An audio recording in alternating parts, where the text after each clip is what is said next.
ಲಿಂಗ್ಸಯಾರ್ falls. Parking ಲಾಟಿಂದ ಫಾಲ್ಸ್ಗೆ ನಾವು ಸ್ವಲ್ಪ walk ಮಾಡ್ಕೊಂಡು ಹೋಗಬೇಕು. ವಾಕಿಂಗ್ ಪಾತ್ ಅಂತೂ ನೋಡಿ ಎಷ್ಟು ಬ್ಯೂಟಿಫುಲ್ ಆಗಿದೆ. ಇಷ್ಟ ಆದರೆ ಇಷ್ಟ ಆಯಿತು ಅಂತ ಕಮೆಂಟ್ ಮಾಡಿ. ನೆಕ್ಸ್ಟ್ ಒಂದು ಸ್ವಲ್ಪ ಸ್ಟೆಪ್ಸ್ ಇರುತ್ತೆ. ಸ್ಟೆಪ್ಸನ್ನು ನಾವು ಇಳ್ಕೊಂಡು ಕೆಳಗಡೆ ಹೋದರೆ ನಮಗೆ ಇಷ್ಟು ಬ್ಯೂಟಿಫುಲ್ಲಾಗಿರೋ ವಾಟರ್ಫಾಲ್ ಸಿಗುತ್ತೆ. Crystal clear blue. ಎಷ್ಟು ಕ್ಲಿಯರಾಗಿ ನೀರು ಇರುತ್ತೆ ಅಂದರೆ ಕೆಳಗಡೆ ಚಿಕ್ಕ ಚಿಕ್ಕ ಕಲ್ಲಿದ್ದರೂ ಅದು ಕೂಡ ನಮಗೆ ಕಾಣಿಸುತ್ತೆ. ಇದಂತೂ ಸೂಪರಾಗಿತ್ತು, ಲೈಕ್ ನೋಡೋಕ್ಕೇ ಚೆಂದ. ನಾವಿಲ್ಲಿ ಎಷ್ಟೊತ್ತರದ್ದು ಇರ್ಬೋದು, ನಮಗೆ ಬೋರೇ ಆಗಲ್ಲ. ಮತ್ತು ನೀವು ಇದು ಡೀಪ್ ಇಲ್ಲ ಅಂತ ಮಾತ್ರ ಅಂದ್ಕೊಂಡ್ಲೇಬೇಡಿ. ನಾವೊಂದು ಸ್ವಲ್ಪ ನಡ್ಕೊಂಡು ಮಧ್ಯಕ್ಕೆ ಹೋದರೆ ಅಟ್ಲೀಸ್ಟ್ 10 ಫೀಟ್ ಆದರೂ ಇದೆ. ಅದಕ್ಕೇ ನಾವು ಜಾಸ್ತಿ ಮುಂದೆ ಹೋಗೇ ಇಲ್ಲ, ಬರೀ ನಾವು ಹಿಂದೆನೇ ಇದ್ವಿ ಬಂಡೆಕಲ್ ಹತ್ರ.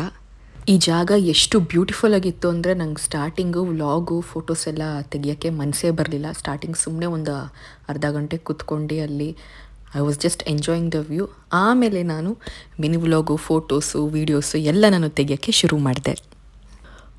ನೋಡಿ ಅಲ್ಲಿ ಸೆಂಟರ್ ಏನು ಕಾಣ್ತಿದೆ ನಿಮಗೆ, ಇಲ್ಲಿಂದ ನಿಮಗೆ ಫ್ಲ್ಯಾಟು ಡೀಪ್ ಇಲ್ಲ ಅನಿಸ್ತಿದೆ. ಬಟ್ ಅಲ್ಲಿ ಕಮ್ಮಿ ಅಂದರೂ 10 ಫೀಟ್ ಡೀಪ್ ಇದೆ. ಅಂದರೆ ವಾಟರ್ ಅಷ್ಟು ಕ್ಲಿಯರಾಗಿ ಬ್ಲೂ ಆಗಿದೆ ಅಂತ ಅರ್ಥ. ಅಲ್ಲಿ ಮಿಡಲಲ್ಲಿ ಇಟ್ಸ್ 10 ಫೀಟ್. ಅಲ್ಲಿಂದ ನಾನು ದವಾಯ್ ಅಂತ ಒಂದು ಚಿಕ್ಕ ವಾಟರ್ಫಾಲ್ಸ್ ಇತ್ತು. ಇದು ಮೆಡಿಸಿನಲ್ ವಾಟರ್ಫಾಲ್ಸ್.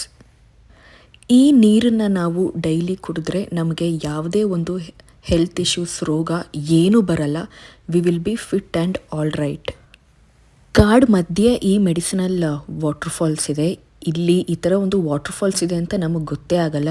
ಈ ಒಂದು ನೀರನ್ನು ಕುಡಿಯೋಕ್ಕೆ ಜನರು ಎಲ್ಲೆಲ್ಲಿಂದನೋ ಬರ್ತಾರಂತೆ. ನೋಡಿ, ನನಗೆ ಇಲ್ಲಿಗೆ ಬಂದಾದ್ಮೇಲೆ ಈ ಒಂದು ವಾಟರ್ಫಾಲ್ಸ್ ಬಗ್ಗೆ ಗೊತ್ತಾಗಿದ್ದು. ನಾನು ಕೂಡ ದವಾಯ್ ನೀರನ್ನು ಕುಡಿದೆ. ಎಷ್ಟು ಚೆನ್ನಾಗಿತ್ತು ಅಂದರೆ ನೀರು ಮಿನರಲ್ ವಾಟರ್ ಥರ ಇತ್ತು. ಅಷ್ಟು ಸ್ವೀಟಾಗಿ ತುಂಬ ರುಚಿಯಾಗಿತ್ತು. ಈ ನೀರನ್ನು ನಾನು ಕಾಡಲ್ಲಿ ಕುಡಿತಿದ್ದೀನಿ ಅಂತಲೇ ಅನಿಸ್ಲಿಲ್ಲ, ಅಷ್ಟು ಚೆನ್ನಾಗಿತ್ತು ನೀರು.